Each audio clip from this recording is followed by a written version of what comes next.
What is up, everyone? Brandon Ferst, aka First Report, representing the First Off the Bench podcast network. Everyone comes off the bench. We are first. Welcome in to the NFL Weekly. We're already at week 14, folks. The final four games, essentially, for everyone included.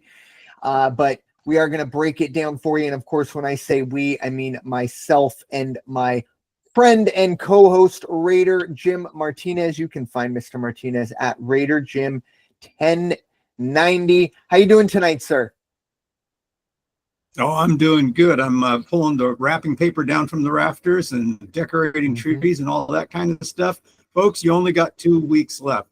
Matter of fact, you got 1 day less than 2 weeks. So get yourselves in gear. Stay safe out there. Don't drink and drive. But happy holidays, everybody. Here we go. Amen. Yes, you can always count on Raider Jim giving you that countdown, and it is nice. We are exactly 2 weeks away. We are, of course, recording here on the 11th of December, of course, Wednesday, 2 weeks before the big day, 13 days. And trust me, I promise you, I will use all 13 days. Although I do already have multiple presents bought, which is a new personal record, but I should only say 2, but I know, hey, I'm almost there, getting there. But no, I'm also a big fan of the Vaughn's gift card kiosk. That's never let me down in the past in a pinch when something's came up late or, oversight one way or another. Maybe something I get from my brother, I decide, you know what, this looks like would be better in my hands. But anyways, with that being said, time to dive into the NFL as we do, get closer to Christmas. And that means we are getting closer to the new year and playoff season. All the buys are done. Everyone is on level playing field in terms of games played. Everyone has 4 games to go before we look at week 14. We will look back at week 13. But before we do that, big news that just, I believe is final. But Bill Belichick is heading to the University of North Carolina. I tell you, if you had that on your Bill Belichick bingo card, congratulations. But he will be heading to the University of North Carolina. It sounded like, I believe I saw 3 years, $30 million. So best of luck to him in that capacity. Raider Jim, your thoughts as Belichick kind of shocks everyone. We are wondering, I think we all expect him to coach again, but maybe at the NFL level, your thoughts heading to Chapel Hill.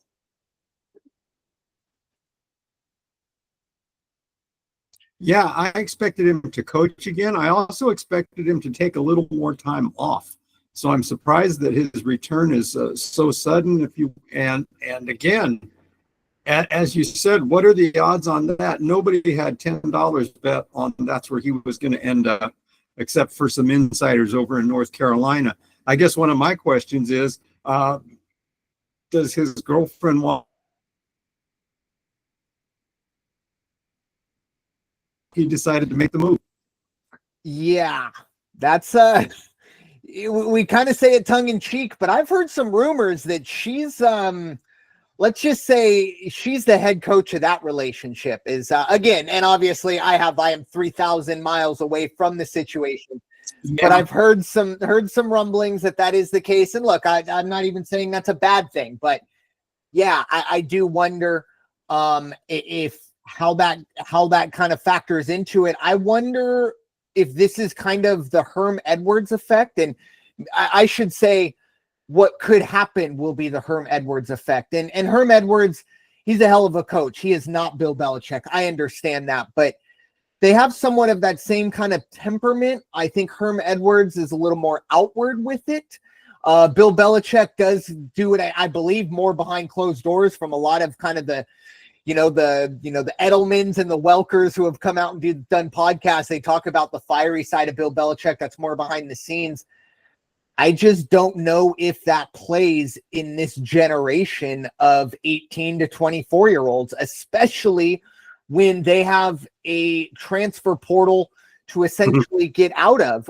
Now, on the North Carolina side of things, obviously they wanted to get younger with Mac Brown, and they do. Mac Brown was 73, Bill Belichick 72. So all you 65-year-olds out there in 7 years, watch your backs, because North Carolina is going to come calling. But no, I don't think it's going to work, but I don't think it's not going to work because Bill Belichick is a bad coach. I just don't think Bill Belichick knows what he has signed up for. There was a 300-page program Bible. Well, I guarantee you 18-year-olds coming in to play college ball, 4 and 5-star recruits, they don't want to see any of that. They want to see where they can film their TikToks and things like that. And again, that might not be a bad thing. That's a generational thing. I would be very surprised if he makes it all 3 years. Obviously, the caveat on this contract is Steve Belichick, Bill's son, is it will be the head coach in waiting. That's been written into the contract. So I see this as a 1 to maybe 2 year situation. I don't think Bill Belichick does any recruiting. I think he literally just focuses on coaching football, and Steve and his people are building the program. But again, if it works, fantastic. I just don't think it will. It's going to be a very interesting experiment. Again, I did not have this on my bingo card, but Raider Jim, any final thoughts on the Belichick saga? Well, I think you hit on it. And when we do our college basketball podcast, we talk about it week in and week out all throughout the season. It is such a different climate now because you have transfer portals, you have NILs, you have all these, leagues that are conferences that are being disassembled and rebuilt. And what college football was many, many decades ago, literally when Belichick was first getting into the coaching scene, he's going to find it's much, much different. And I just don't know. He doesn't have to have the patience to put up with it. And that could very well be what, makes it a very short stay at the top. Yeah, and who knows? I mean, obviously for North Carolina, kind of anywhere to go, but up from here as a program. I mean, they've had 2 good quarterbacks in Sam Howell and Drake May, and have done absolutely nothing with either of them, at least on a program level. And yeah, it'll be very interesting. Definitely something to look forward to. Obviously, we don't cover college football, but I'm sure if you're watching the NFL, you at least know, or at least you have somewhat of a pulse of the college football side of things. But to switch our attention to Bill's former employers, the NFL, it was nearly a crazy week, especially for the Eagles. They were a Xavier Legette drop away from having maybe one of the biggest upsets of the season. But week 13 definitely maybe gave us also the game of the year. The Rams and the Bills game was absolutely incredible. 48-42 or 44-42. I shortchanged that one. But Raider Jim, your thoughts on week 13? I thought it was week 14. Yes. Quite entertaining, I thought. The way my notes I put down to talk for this part of this is new ways to win and lose. The Raiders went out and applied a new offensive strategy where they only will score in the even-numbered quarters and see how that works out. Well, it didn't work out very well. It helps if you score every quarter, but, try the second quarter, try the fourth quarter, and only get into the end zone once. Not a recipe for victory. The other ones, how about the way the Cowboys lost? That was just comical. You botch a blocked punt recovery and you give up the game. Poor Jerry. I would love to have been in the box with Jerry just to see his reaction. That's one of those you know what you want to do, but you just have to be a gracious guest and bite your bottom lip and watch Jerry and just go, man, that was a tough one, huh, Jerry? The Jets lose to Miami in overtime, being eliminated now for the 14th season in a row. And what did Mr. Rogers have to say when he addressed his neighborhood? I've only been here for 1 year. Can't blame me for the other 13. I thought, boy, you're a real jackass, dude. How about that? And the Chiefs, they're that guy that you're watching this guy run the table at a bar. And not only does he beat you, but then he says, watch this. I'm gonna do a trick shot to beat you. And so they dink one off the goalpost and it goes in as the clock runs out. I mean, the Chiefs, they can't do anything wrong, or everything's falling their way. Definitely one of the top two best teams in football right now, the Kansas City Chiefs. Yeah, it's getting crazy. And to be honest, if the Chiefs didn't have Patrick Mahomes and hadn't won the last two Super Bowls, I think we would all be calling them frauds. Let's be honest. They've played C+ football this year, and it's been incredible. But at the same time, you do kind of have to tip your cap to them that, you know, you want to talk about playing with your food. I mean, this is a team that plays with their food, but you know, it's like Joey Chestnut. He waits for the other competitors in 5 seconds and somehow just finishes them all up. But yeah, it's incredible. I do just wonder, you know, we joke about the, you know, black magic and things like that. I think at the end of the day, the luck does have to run out. Obviously, inevitably it will. It's just a matter of when. But obviously, if I was a Chiefs fan, you'd obviously be feeling good. But still, you'd have to feel like, okay, the other shoe might drop, and you'd rather have it happen now than in January when the other shoe drops. So does everything else. But yeah, and going back to kind of the Rodgers side of it, obviously the way they lost as well, you know, a late kind of surge, almost, you know, 24 hours or around, you know, 18 hours before, if you were watching college football, it was Clemson who we figured, okay, we're going to overtime. And Clemson has a huge run back and they get in field goal position. Similar situation in Miami with the Jets. Of course, the Jets were up by 3 when they kicked off, and the return wasn't as huge and there was a little bit less time left, but very similar situation. Kick the field goal and just showing Aaron Rodgers on the sideline. And I tell you, if anybody, you know, deserves it, at least on a, you know, professional level, it is probably Aaron Rodgers, the way he's conducted himself in New York and Green Bay, essentially. But you mentioned my friends, you know, my frenemies out there in Dallas. This year, they're my friends because it's just kind of comical at this point.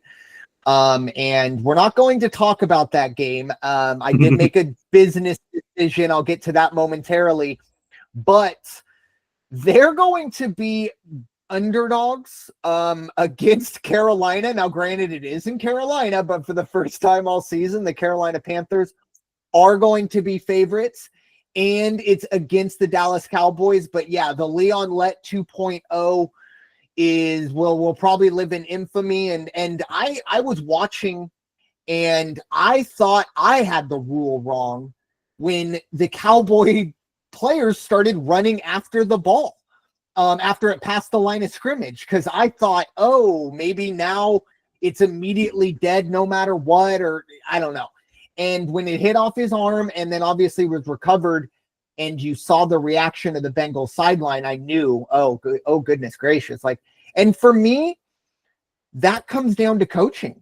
And I'll be honest, John Fossil, I believe it's John Fossil, is one of the best special teams coaches in football. I don't know if it's just not been verbalized, or, you know, make a joke of, oh, they haven't, you know, done anything good on special teams, so, you know, they haven't practiced anything else. But it was another comical way for this team to lose and for their season to essentially end. The day before, they were eliminated from the NFC East, which was already decided, but they did also, you know, lose that one, and then they were eliminated from playoff contention mercilessly. But yeah, it's been a very, very tough road for Jerry and company. But again, all I can say is luckily this was on Monday night and there was no sun. The sun was not blamed today. But yes, Raider Jim. No, I was just going to say, you know, you mentioned that they're going to be the underdogs going against Carolina. Not only are they going to be the underdogs, it's going to be 50 degrees and a high possibility of showers over there. So this is just this is a setup for Carolina. They're going to love this game. And the other part of this too, Carolina's playing really good ball as well. Carolina has really turned a corner. I don't know if they're on track to kind of be like the Texans of last year or something like that. Next year, obviously, their season this year is over, but they went from 6 weeks ago a pity party to now a lot of teams going, they might have something there. But it was a crazy, crazy week. And yeah, I do realize that I had my weeks mixed up. I blame the new schedule of going to 18 weeks instead of 17. So it is, of course, week 15. Time to dive into that. And I talked about kind of maybe a little bit of a switch up. Made a bit of an executive decision on my part. There are 2 games in the NFC East that just don't matter. With all due respect to the New York Giants and the Baltimore Ravens, we are not going to dive deep into that game. And then I, of course, already mentioned Dallas and Carolina. Not going to dive in. Or else it would have been 4 AFC West games, 4 NFC East games, and there are 2 games I really do want to talk about on the back end. We'll get to that. But we are going to start in the AFC West side of things, and I'm going to give the floor to my friend and co-host Raider Jim. Obviously, another tough loss for the Raiders. I do have good news for Mr. Martinez. At the moment, I do believe the Raiders are the number 1 pick overall. So that is a possible silver lining. But Raider Jim, your thoughts? We got the Atlanta Falcons, 4.5-point favorites. They are heading to Vegas. This will be the second Monday night game. Yes, we have 2 Monday night games. And then the over-under sits at 44.5. Falcons at Raiders. Your thoughts, Raider Jim? Yeah, I really don't understand Atlanta. They put up, Minnesota is not a pushover. They put up almost 500 yards in offense against the Minnesota Vikings and only scored 21 points. But that's a key stat, because if they rolled up almost 500 yards against the Vikings, they surely can do the same thing against the Raiders.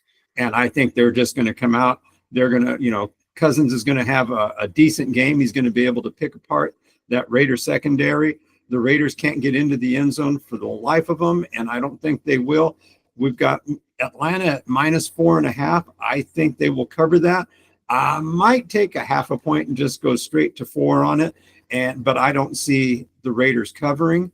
And 44.5 is the over-under that you gave me. I'd like to go over on that, but again, I just don't see the Raiders putting up any points, and so Atlanta can win this one, 28-13, and take a nice flight back home and enjoy the scenery, looking out the windows at all the Christmas lights down on the earth.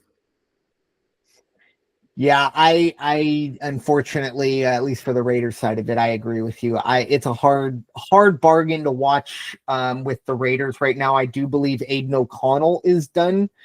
Or will be out. Definitely has a So, and I don't think Aiden O'Connell is a franchise quarterback. I don't think he's a starting quarterback. There are things there, and maybe down the road he can be, but now it looks like Desmond Ridder, or I don't know. But I don't see it here. I think the big question will be Kirk Cousins. He's had 2 back-to-back games that he definitely cost his team against the Chargers. And he had a big hand in costing that game, or at least making that game competitive. Did his defense no favors in that one. That's the reason I'm going under here. I agree with you. I don't know how the Raiders score here, especially with the quarterback situation. There is a running back, and his name, is it Sincere? I think it's Sincere McCormick. I've seen him a few times. He's, again, I'm kind of grasping at straws here, trying to find something good for Raider Nation. And obviously Brock Bauer is doing his thing, but no, Sincere McCormick, at the very least, I see a little bit of fight. I was impressed with him in the Black Friday game. I liked kind of his running style. definitely need to improve there or going forward, but I do see the under here. I also could see another 500-yard game, but Kirk Cousins throws 2 interceptions or maybe holds the ball for a little too long in that defensive line. Because the Raiders defense is adequate. They are a defense that if you put an above average offense in front of them, they can compete in this league for a wild card type situation.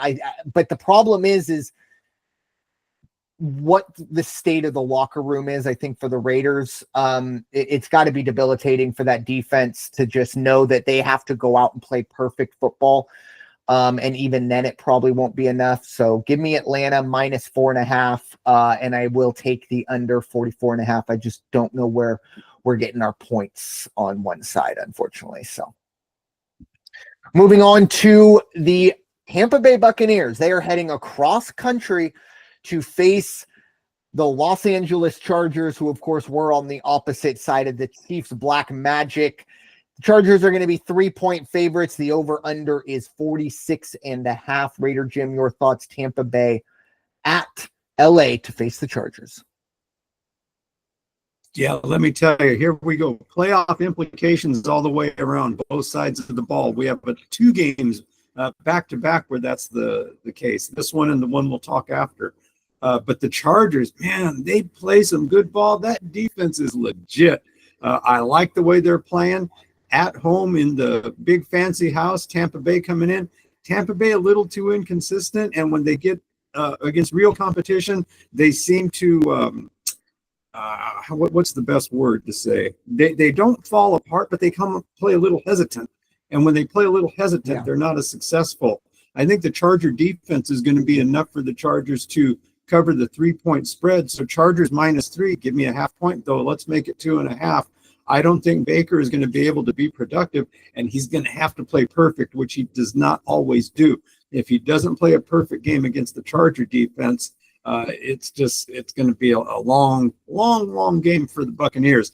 However, on the other side of the ball with the Chargers, apparently Herbert, I don't know if you saw the hit when he went down, and they're saying he's still limping around pretty good between his plantar fasciitis, and now he's got contusion on the leg and a bruised bone and something else, and he didn't even practice today. I'm sure he will be in the starting lineup. He'll be the guy under center on Sunday. But, again, you really got to protect these guys, especially if you have a shot at the playoffs. You'd hate to see them get down to week 16, 17, and boom, all of a sudden the guy steering the ship is unable to play. But I do like the Chargers -2.5, the over-under here. I think both quarterbacks will have decent games. Weather's not going to be a factor, of course. So I'll take the over 46.5 in this one. I can see 28-24, no problem. Yeah, I have the Chargers here as well, and like you, I'm going to buy that half a point. Obviously, I mean it's a 3-point spread. Everyone knows what I'm doing. It's just a matter of which way I'm going with it. But I do like the Chargers here 2.5. My big question about the Chargers is offensively, are they going to be able to deal with maybe when their defense isn't having a great day? And we've seen that, unfortunately. Now, they have been able to kind of pull things out.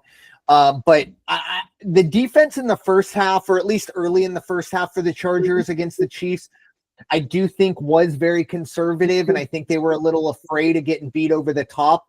And I just wonder if, is that what happens here? Because I do think Baker can take apart defenses if you do play him conservatively.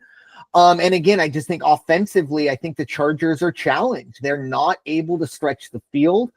Palmer's a good wideout, but he's not consistent enough to be the number one. Obviously, Quentin Johnson, he's still having nightmares from a few weeks ago when he couldn't catch a cold. So Will Dissly, I believe, possibly is going to be out. I mean, I'm live with a family full of Charger fans, and I was watching the game on Sunday night, and when I saw, some of the inactives, it was like, God, who's going to play here? Who's suiting up for this team? And it's a lot of kind of I don't want to say no names, very talented players that are, overall, but at the NFL level, just haven't seen it. And the run game without J.K. Dobbins just hasn't really been able to get rolling.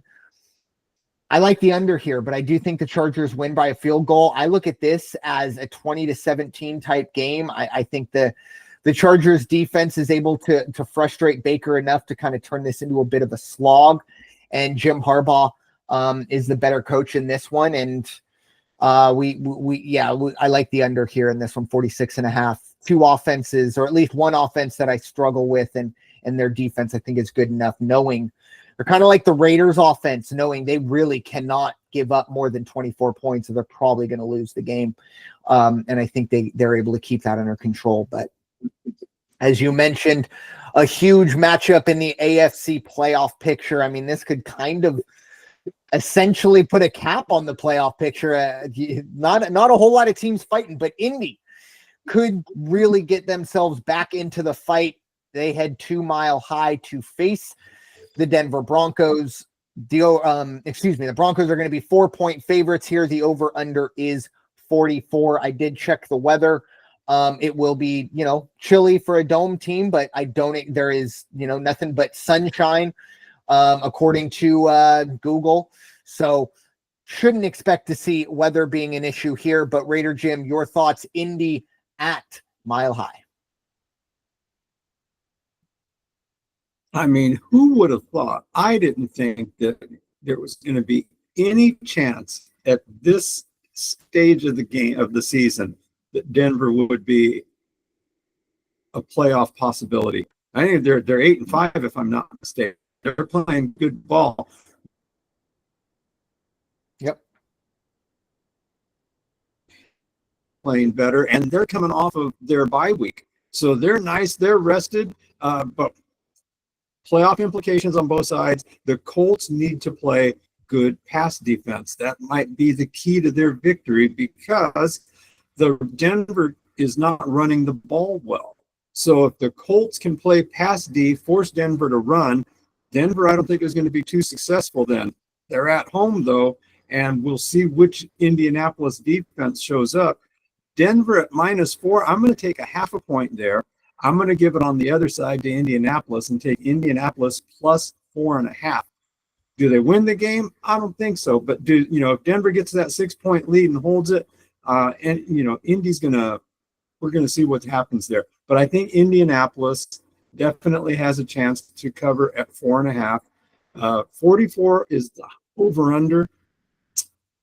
And I'm going to go over in this one. This is one of those where we might be surprised and we might see both teams put up, 28 and 24 type of a thing. It's anything can happen in Denver. Anything can happen with these two teams. Bo Nix is having a great season, and watch for him to come out and really try to keep these guys in the playoffs.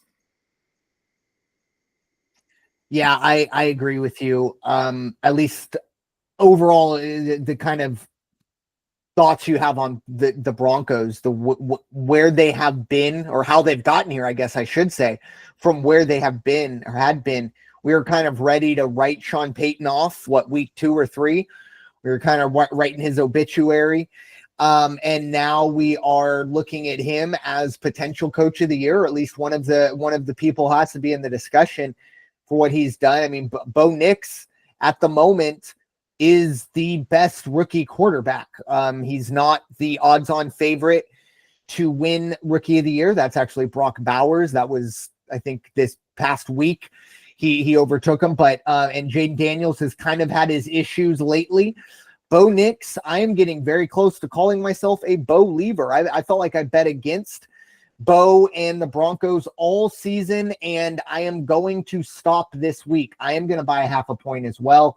But I'm going to take it in the other direction. I'm going to take it and give me Denver -3.5. I think Denver is able to get the job done at Mile High. Look, you do have the altitude as well. The weather won't be there really, but the altitude always gets you. They always remind you when you go to Denver, the air's thin up here, and it is. And I think it does get some getting used to. I'm always curious. You wonder if you bring those guys out there, maybe a day or two earlier than normal. So you have maybe a full regular practice. So everyone kind of gets acclimated to exerting themselves in that environment, or at least as close as you can to simulating that environment. I'm going to go on the under side of things here, though. I just think Denver's defense is going to kind of keep things in the way they want to win games. I kind of look at them as like a boa constrictor. They don't have venom, but they're just going to wrap themselves around you and they're going to squeeze you to death. And by the time you're done, you look up and it's 20-17. And you just went, wait, how did that happen? It's the Denver Broncos football. I just think they're a really good, efficient team on both sides of the ball, especially defense.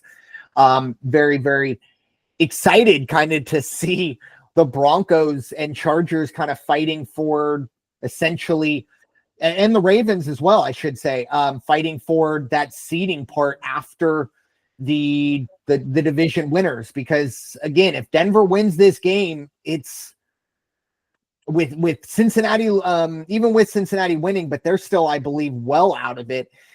It'll be very interesting to see if Miami can sneak in. But if Denver wins this game, we essentially kind of have our 7 teams in the AFC unless something catastrophic happens. So very interesting there. But give me Denver and the under on this one. Moving on to our final AFC West matchup, a team that has the snake bite capability and a team that seems to be snake bitten all the time. It is the Kansas City Chiefs. They're taking their show on the road. They're going to be 4-point favorites against the Cleveland Browns. Rain is in the forecast, not snow. Rain is what Google showed, about between 35 and 40. So rainy and cold in Cleveland. The over-under will sit at 45. Raider Jim, your thoughts? Kansas City at Cleveland. Yeah, Cleveland had that great game a couple weeks back when they pulled the big upset under the big lights of the National Showcase game, and then they came back to earth last week and they played like the Cleveland Browns. Kansas City, on the other hand, we've already said so much about them and how it just seems like everything they touch is turning to gold. Now, believe it or not, and I had to look this up to make sure I wasn't reading something wrong. For as much as we have said on the less than positive side of thing, guess who the leading receiver is for the Kansas City Chiefs? That would be Travis Kelce. Isn't that interesting? I mean, slowly but surely, just like one dink pass at a time, he's the guy that's leading the pack. Worthy is second after that. But Patrick does what he has to do. He still has the good legs and takes off when he knows he has to. He still fools people because you don't know what he's really going to do. He takes 2 steps and then all of a sudden he's, snapping the ball and hitting somebody that's like 5 yards down the field. Kansas City, I think Cleveland is just going to have a long game. I know they're at home. It is going to be raining, but I think Kansas City, give me the half point, Kansas City by 3.5. The over-under on this one, though, I'm going to go under because I think the weather is going to be a factor, and I don't think that the Chiefs are going to execute to a level where they're going to be running up the score on anybody, obviously. It was wow, I forget what the final score was against the Chargers, but that was shaky there, to say the best. Winston, it's nice to see him have some of the success he's had this season, even though it still hasn't been a banner year for him. He's just a good man, and I like to see it when he does play well, when his team plays well. But this Sunday's not going to be one of those days. Yeah, and Kansas City defense. Kansas City defense is what's going to really win this game. Yeah, I agree. Jameis Winston, though, much better guy than quarterback. He's kind of Gardner Minshew, and he's a great guy. And you know what? He is a good quarterback. But at the end of the day, we had the games, had the game. What was it? And he essentially, I think it was against Cincinnati. And he said, I need the Lord to deliver me from pick sixes. And the next week, against the Steelers, well, he was delivered from pick sixes. Unfortunately, the interceptions still were there. They just weren't ran back. So maybe he's got to specify to the good man up above. But for Jameis and the Browns. I think they will do enough. I've been very impressed with Jerry Jeudy and kind of all the BS that he's had to deal with in Cleveland. He had a huge game a few weeks back, but I think Cleveland's locker room is so much different when Jameis is playing rather than Deshaun Watson is playing. And I don't think the Browns have any chance of winning this game, but the way both of these teams have played, and obviously last week, I do believe the Steelers made a concerted effort to just absolutely dominate Cleveland because they were the team, of course, that you were mentioning that did get upset by them. I think it was Thursday or Sunday Night Football, but I think it was Thursday. And that was, a moment for them to just kind of lay the smackdown on them. I think Cleveland can compete in this one, or at the very least, their defense can keep things close to be able to cover. Give me a 0.5 point. Cleveland plus 4.5. I do like the under as well with the weather, with the offense versus defense. I mean, the defenses are really good on both sides here. And the offenses, obviously one does have Patrick Mahomes, but the fact that Travis Kelce is the leading receiver, obviously, it goes to probably the longevity of Travis Kelce, but I think it also goes and speaks to maybe the lack of weapons that Patrick Mahomes has kind of had to deal with. Obviously, I expected a lot more out of Xavier Worthy, and I think it will come, but it's difficult at this league to just be fast. And I think he's now learning the route tree and things like that, and maybe that'll come in years forward. But, when Rashee Rice goes down and that's a huge loss for you, that's a problem, at least weapons-wise. And obviously, Mahomes has been able to figure things out. But in terms of this game, I do think it lines up for the under 45 with everything kind of going with the weather and all that stuff. But I really do think this is going to be a closer game than most expect. But I also do understand eventually Kansas City's got to blow somebody out, right? Like, this is still a good team. I can joke about black magic and stuff like that, but they still do have probably the best quarterback on the planet, and that should translate at some point. So might be this week, but I'm thinking it's going to be Cleveland. But moving on to the NFC East side of things, the Stiegel Cup, if you will. It's going to be the Pittsburgh Steelers at the Philadelphia Eagles, an in-state rivalry. The Eagles are going to be 4.5 point favorites, and the over-under sits at 42. Obviously, the Eagles got their 9th straight win last week, but if you wouldn't have known the final score of the game and you only read the papers and you only read the discourse after, you would have figured the Eagles lost. And I'll be honest, I was not impressed. I didn't feel good about the win, but in the NFL, a win is a win against a team that I think has been playing much better in the Carolina Panthers, even though I do think the Eagles are much better. The big problem came, obviously, when A.J. Brown was asked, what's the big problem with the offense? And he just said passing. No one asked a follow-up or anything like that. And for about 24 hours, that's, stewed. And then Brandon Graham, I love BG. He had arguably the most iconic strip sack in Eagles history in Super Bowl, whatever that was, the one that we won in 2018. And he goes on WIP, which is like the hotbed of Philly sports radio. It is essentially Philly sports radio. And essentially it's like, yeah, they used to be friends, but not really anymore. And he has since kind of apologized and retracted that, but it's just kind of like watching from the outside, just, guys, what are you doing? Like, no more. Like, take the fines. Like, let's get Jeffrey Lurie. He's going to pay the fines of every single player who isn't media trained for not speaking to the media, because this is getting ridiculous. And now, of course, the big thing is A.J. Brown came out and said, oh no, me and Jalen are good. I don't know. I not only do I not know, but I also don't care. I think you need to be a professional. I work with plenty of people that I probably don't get along with outside of the workplace, but you put your big boy or girl pants on and you go to work and know that this is a job and that's my coworker. And in this case, yeah, it's my teammate. It's getting ridiculous. Now, in terms of this game, I will say, with all that being said, I'm not a big prop bet guy, but I think A.J. Brown anytime touchdown might be worth a look for everyone if you do like those things. I think the Eagles are going to try to work pretty hard to get the ball pointed in A.J. Brown's direction. And hopefully this doesn't encourage Devonta Smith to act like this, because that's why I respect Devonta Smith so much, that he does have days where he only gets 2 catches or 3 targets and he just kind of goes, yeah, we won the game, it's all good. But in this one, the bigger problem is the Eagles offense. And yes, A.J. Brown wasn't wrong. The passing game needs to improve. This is a stagnant offense that, again, doesn't score in the first quarter against Carolina.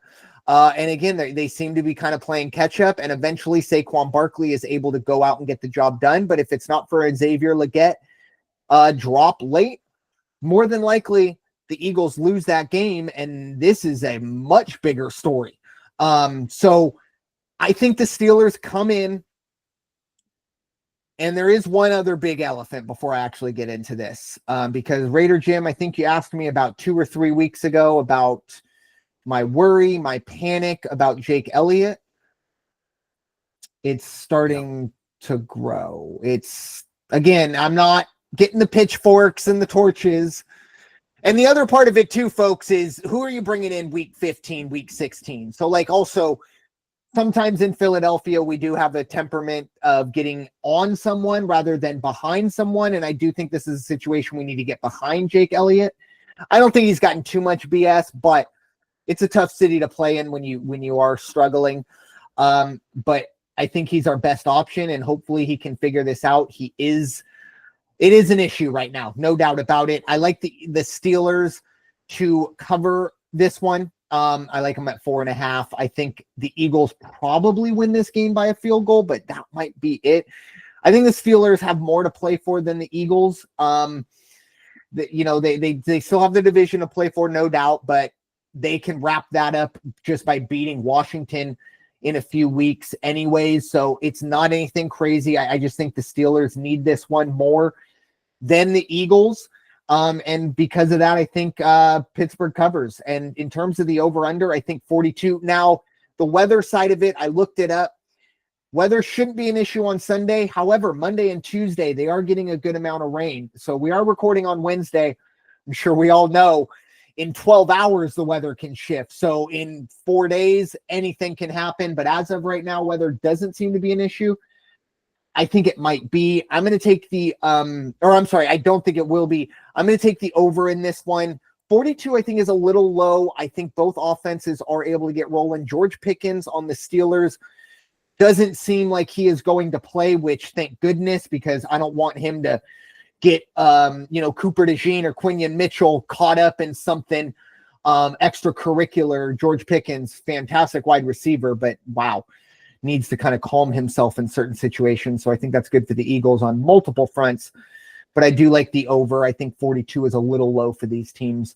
And also I spent a lot of time talking about the Eagles. Russell Wilson is playing really, really well right now. That has to be said, even with my Philly focus all on the Eagles. But Raider Jim, your thoughts? Steelers heading heading east, I should say, to face their in-state rival. Well, that was a perfect lead-in, because the first thing I was going to say is somewhere in the last few weeks, Russell Wilson, got out of the shower, looked in the mirror, and he said, "Oh yeah, I'm Russell Wilson." And so that's what he did, is he put his jersey on and he went out there, and he's been playing some fantastic football. The offense has been playing well. They've actually put up some points over the last several weeks in certain games. And of course, without saying, they've got possibly one of the strongest, if not the strongest, 7-man fronts that you're going to find on defense. These guys, they play some good ball, led by TJ Watt, etc. Now, on the other side of that, Philadelphia has been playing good offense. A couple slip-ups here and there. They had hold their breath last week, but still, I think they're going to put up the points. I think the defense is going to keep them in the game. Like you, though, and I'm going to take a half point. I like Pittsburgh +5 in this one. I think the field goal, it's probably going to be a 3-point game, and Philadelphia pulls off the win. But I take Pittsburgh to cover at 5, and I also like the over in this one. I just don't see it. Rain or wind or whatever. Wind's not going to be that bad. The wind is marginal at 6 miles an hour, but the rain, supposed to be 49 degrees. That's not going to slow these guys down. Both teams are used to that at their home fields. So going to be a good game, though. This could be one of the best games we've seen in a while.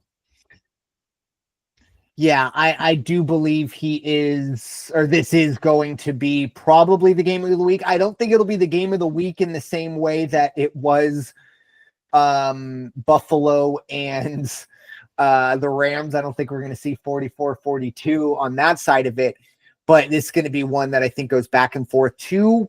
I think we can call Pittsburgh Super Bowl contenders the way Russell Wilson is playing.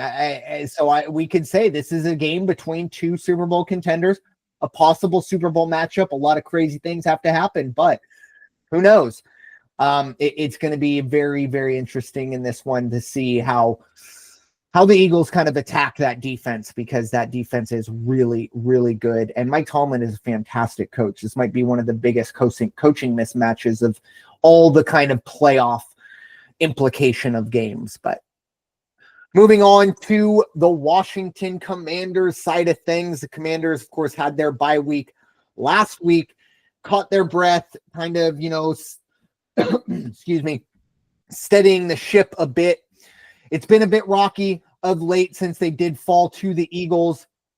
However, they are heading to New Orleans to face the Saints. The Commanders are going to be 7-point favorites on the road. The over-under sits at 43.5, and I just got to check this. Yeah. Okay. I just wanted to make sure that maybe I wrote that down in the games in Washington, but no. Washington going to be 7-point favorites against New Orleans. And I think you can probably judge by my reaction or the way I laid that game out. I'm taking New Orleans. I am going to, of course, buy a half a point just in case, get myself that 7.5 point buffer. But I think New Orleans, I don't know. I believe Darren Rizzi is 3-1. I was just looking at their schedule. I was trying to figure out when he took over. I believe he took over after they lost to the Panthers. But I believe this team is 3-1, or with Darren Rizzi, I should say. And last week to beat the Giants, a win is a win in this league, 14-11. A pitcher's nightmare in baseball, or pitching coach nightmare in baseball, 14-11. But that was the football score of it. And they played better, obviously, than they did with Dennis Allen, obviously.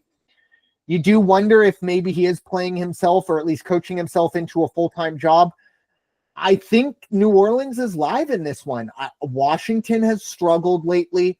And I think that New Orleans defense can confuse Jaden Daniels enough. I think that New Orleans is going to cover this 7.5. Now, the issue, I think the big reason we are seeing this spread the way it is I think Derek Carr is out. So we are going to, I believe, see Hainer or Spencer Ratliff. However, I don't think Washington's defense is good enough to really fully exploit a bad quarterback. And there are enough, Rashid Shaheed, I believe is his name, has been actually right around the corner. Went to my rival high school, Mount Carmel. But I think there's enough there for New Orleans to kind of compete, but give me Washington plus 7.5. Now, I am going to take the under here because I do think if this game goes over, unless I'm missing something with New Orleans offense, but if this game goes over, I do think Washington kind of blows them out and easily covers, but that's just my kind of thought on it. So give me the under 43.5. Raider Jim, your thoughts? Commanders at Saints. Yeah, the Saints have been probably the most inconsistent team of week in and week out. For them to only put up 14 points 2 touchdowns against the New York Giants. And I get it. Giants defense isn't all that bad, but they're not all that good. I'm looking at the stats. Carr only had 200 yards, 219 yards passing. Kamara only ran for 44 yards with 17 touches. That's not saying much. That's not saying much for the offensive line either, if that's the best they could do to open holes for this guy and get him going. Does Washington win this one? Yes. I want to say that New Orleans covers the spread, but I'm going to take a half point the other way and say Washington -6.5, because you hit on it towards the end of what you were saying. And I think it's just going to be Washington, a one-sided game. I see them winning 28-10 or something like that. Is it going to go over 43.5? I don't think so. I just think New Orleans is going to have another 2-touchdown game at best, even though they're going to be in the dome, nice and dry, and everybody's safe.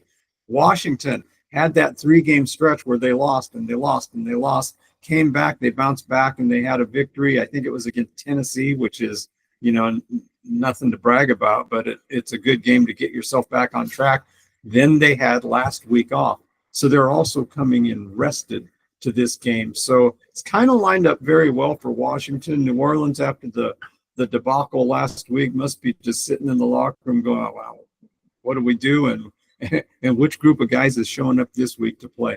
So Washington -6.5 and under 43.5 for this one.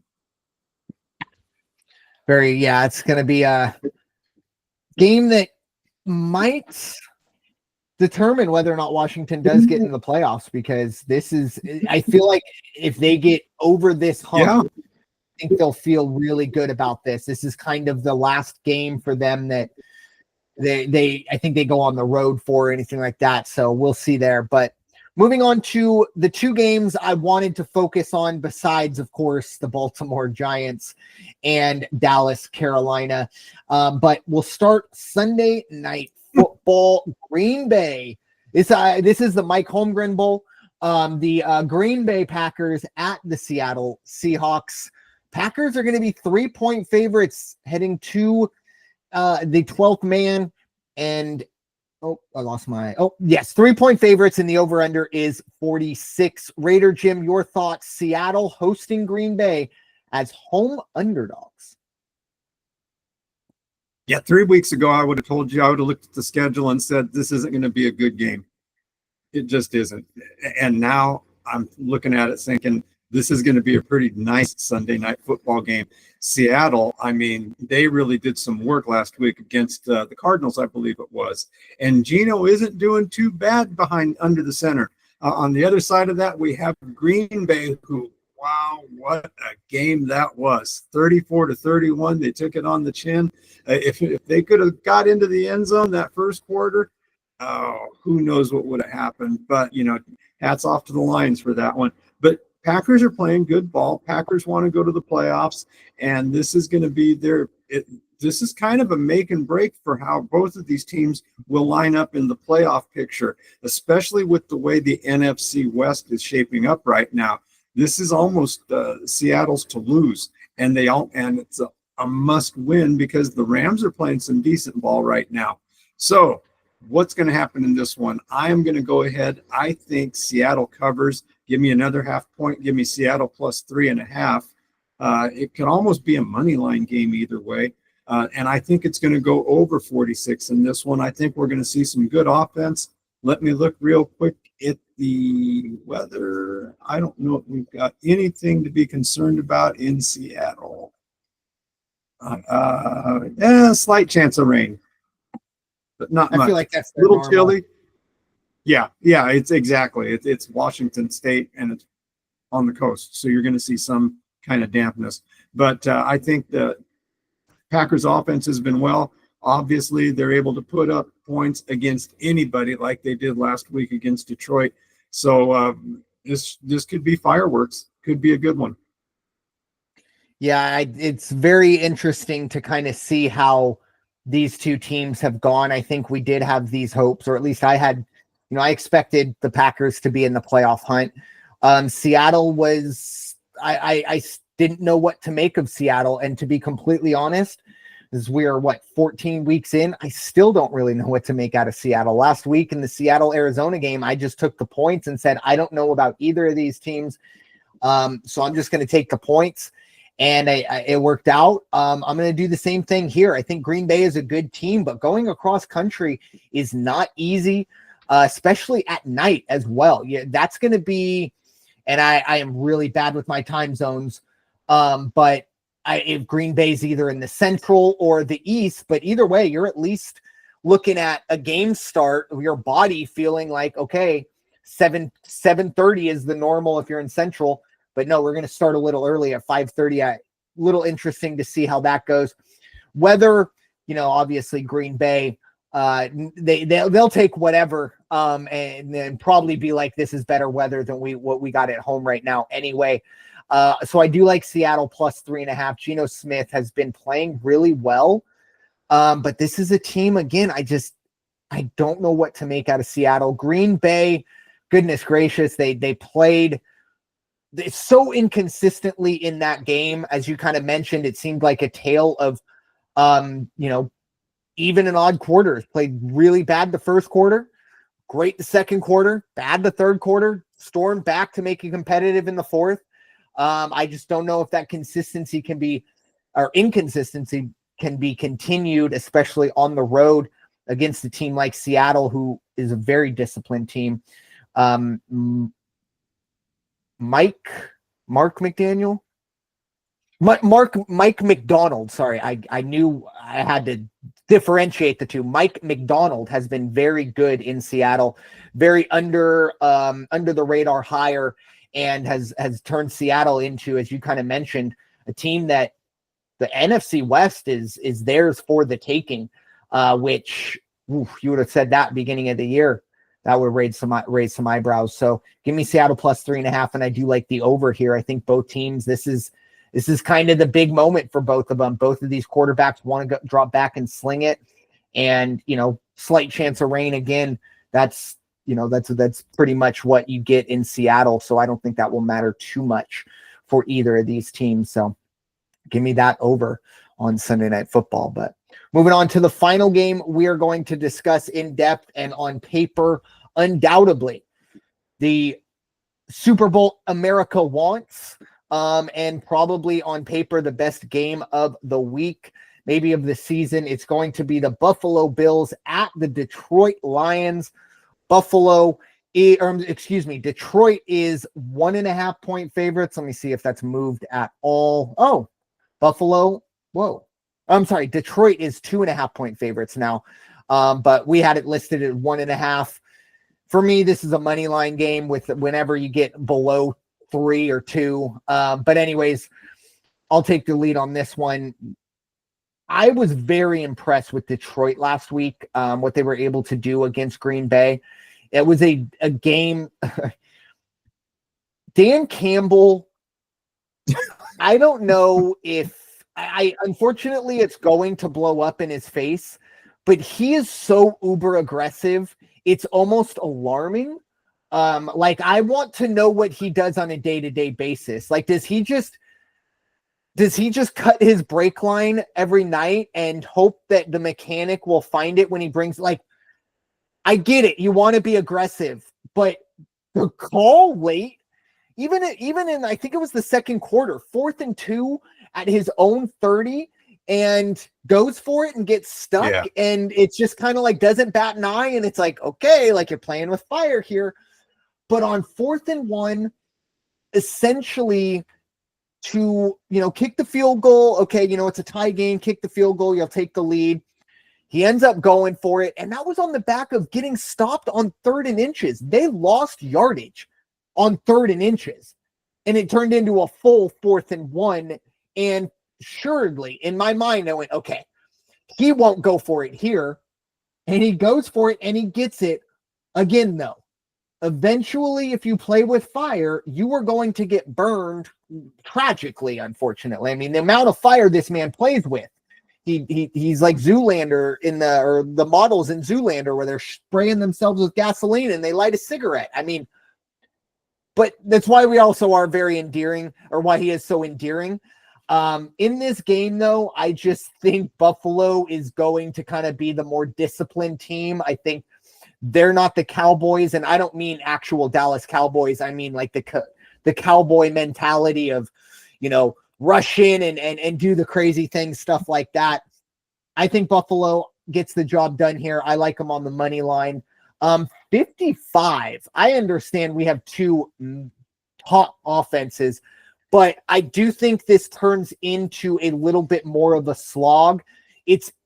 There is a off chance, but I think in both of these coaches' minds, they're thinking, hey, this might be the Super Bowl, so maybe we don't drop Ben Johnson's greatest hits on film for these guys, or let these corners see maybe that exotic formation.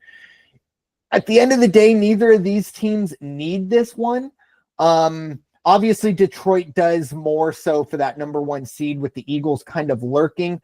Buffalo has an outside shot of getting the one seed in the AFC, but at the end of the day, this isn't dire straits for either of these teams. So I do think the offensive playbooks are a little more conservative. So give me the under 55. But I mean, we still get a 28-24 game. That's still staying under. So I'm certainly not calling for a defensive battle. Maybe just not the shootout Vegas is expecting. Raider Jim, your thoughts. Buffalo head to Detroit to face the Lions. Buffalo, one heck of a game last week. And who was the leading rusher for Buffalo? Josh Allen. How about that? I mean, that guy, you talk about a guy. They say it about Mahomes. He used to say Rodgers was the guy you don't want to give him 2 minutes on the clock because he's going to kill you every time. But a guy that really puts the team on his shoulders and makes it happen. Josh Allen is that guy. He is a man. He is something to watch. However, came up a little bit short. I don't want to say they were exposed, but man, did the Rams play a heck of a game against these guys. But Buffalo, 21 points in the fourth quarter, 21 points, and it wasn't enough. So what's going to happen in this one? Detroit, and you couldn't have said it better, and almost word for word what I was thinking about Campbell. Dude, you cannot do this nonsense. You're going to get people buying you drinks and patting you on the back, but the day you screw up and you cost your team the playoffs or a title, let's see what happens then. You're going to be the bastard child till the sun goes down and for many, many, many weeks after that. And it's going to be a long period of correcting that if you make that mistake. Anyway, that's my take on Campbell.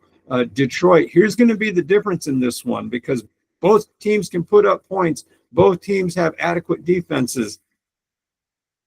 Why am I going to take the money line and take Detroit?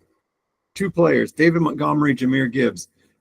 They can run. And I think if Detroit can't get the passing game going, or even if they do, it's just one of those things where you expose. They're going to expose these guys. They're going to expose Buffalo to a degree. I'm not going to say that Buffalo is a pushover by any means, but Montgomery and Gibbs, they've had at least one game where they were combined for over 200 total yards, all-purpose yards in a game.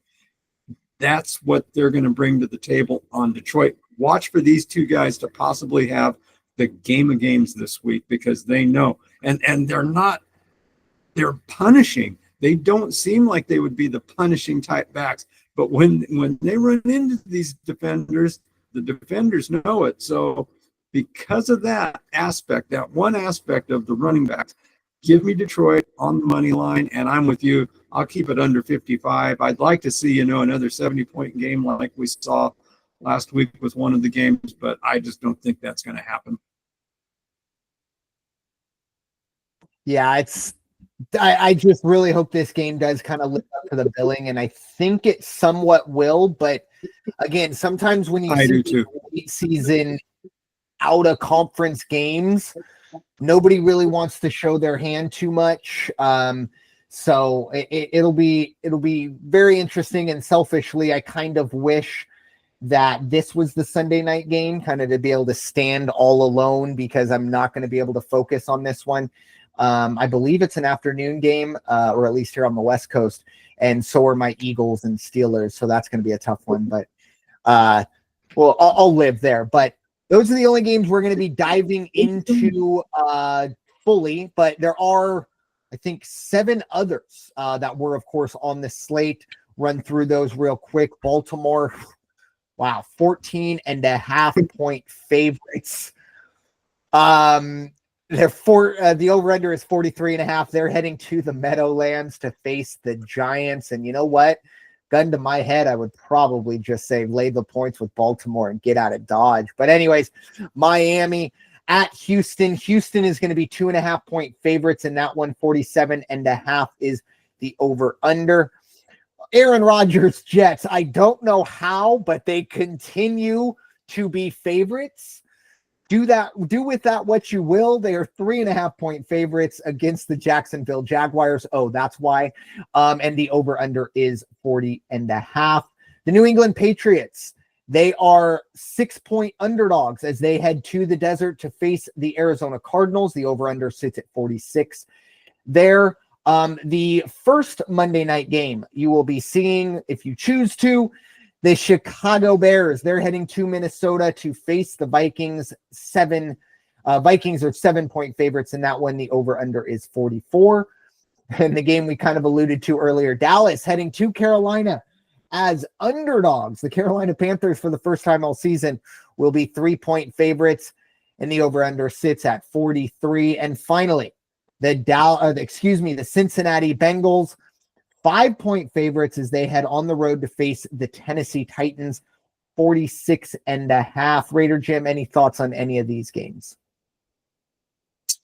I think Jacksonville is going to come away with a victory in this one. I think the Jets are going to take another loss and not just cover. I don't think Jacksonville is going to cover. I think Jacksonville is going to win. Let me see what we got for weather over there. Jacksonville. It's going to be beautiful. It's going to be 73 degrees with a little bit of cloud cover. So nice and dry. Everybody's going to have a nice, safe game out there. Baltimore. Can you imagine? The over-under is only 43.5 points, and you've got a 14.5 point, you're minus 14.5. That is just absolutely ridiculous. New England. I think New England is going to surprise some people against Arizona. I think Arizona is just starting to tailspin a little bit. And I don't see them having a good game against New England. It's going to be nice and dry. New England, they got nothing to lose, so they might as well go leave it on the field. And the Bears continue to just be the disappointment of disappointments. Not at all what I thought they were going to be, not at all what you thought they were going to be.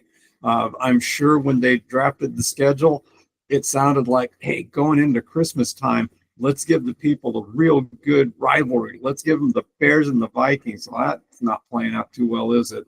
And then to put it on Monday night. So that's about my take on these 7 games. I would like to go back to something you said before we talked. We led off with the AFC West, and I was going to talk about the Raiders, and you tried to console me by letting me know that we had the first-round pick at this point. And I guess what I'm supposed to do is take solace in that and hope that Jamarcus Russell has a nephew who's getting ready to come out. And I mean, that's my take on first-round picks for the Raiders. What can I say? Oh, quarterback. He's a quarterback. And boy, can he throw from sitting down. Anyway, that's it. I digress.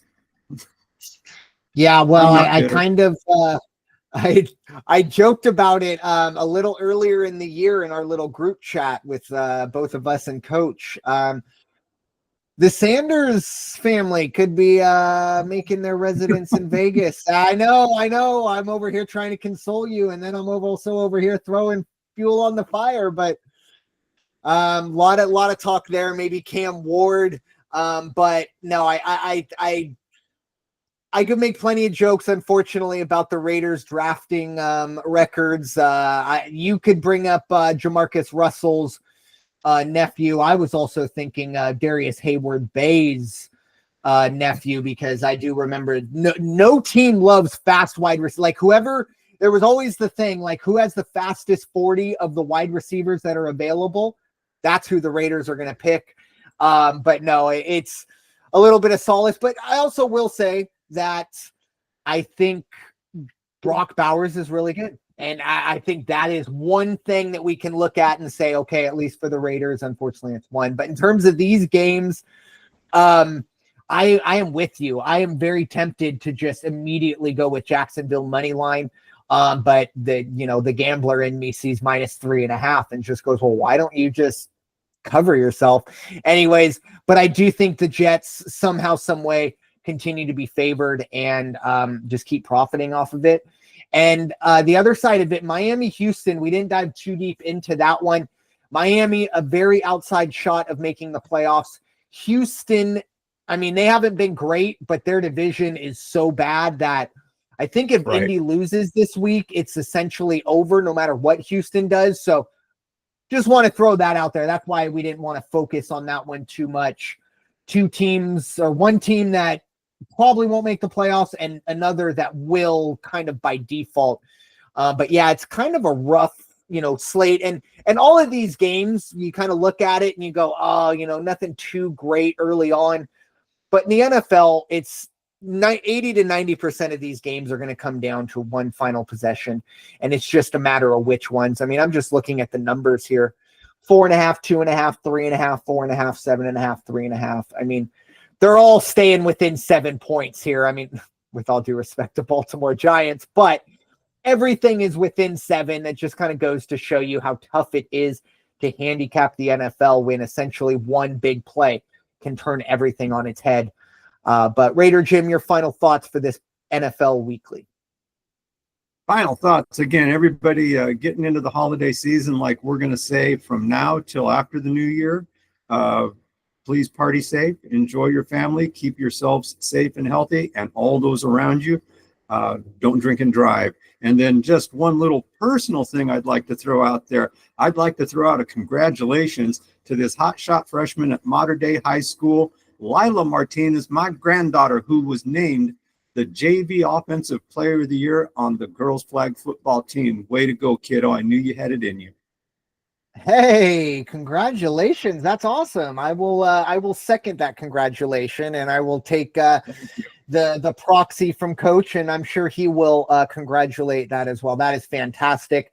Freshman JV too. So big things coming, and can't wait to see what I'm sorry, it was Layla, correct?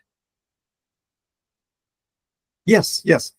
Perfect. Can't wait to see what Layla's got coming down the road as well. That's awesome. But my final thoughts going to kind of echo what Raider Jim talked about. Obviously, the holidays are time to be joyous, to have fun, be around family and friends. And a lot of times, either, you find yourself in a situation where maybe you drank too much, or you're in a situation where, you need to do the responsible thing. Again, we live in a society where you pick up a phone and someone will come pick you up, whether it's a friend or it's a family member, or literally Uber and Lyft. And again, I've always said, if you can afford to get drunk at the prices that we see these days, you can afford to take a Uber home. Do not ruin someone else's holiday just because you wanted to make it home and didn't want to deal with the hassle of having to pick your car up in the morning. So please, not just the holiday season, all the time, but especially in the holiday season. Yeah, make sure that you are being responsible there. But with that being said, thank you all so much for listening to this episode of the NFL Weekly here on the First Off the Bench Podcast Network. Everyone comes off the bench. We are first. It is time for you all to go wash your hands and stop hating everybody. We'll talk to you all very soon. Have a great weekend. Take care.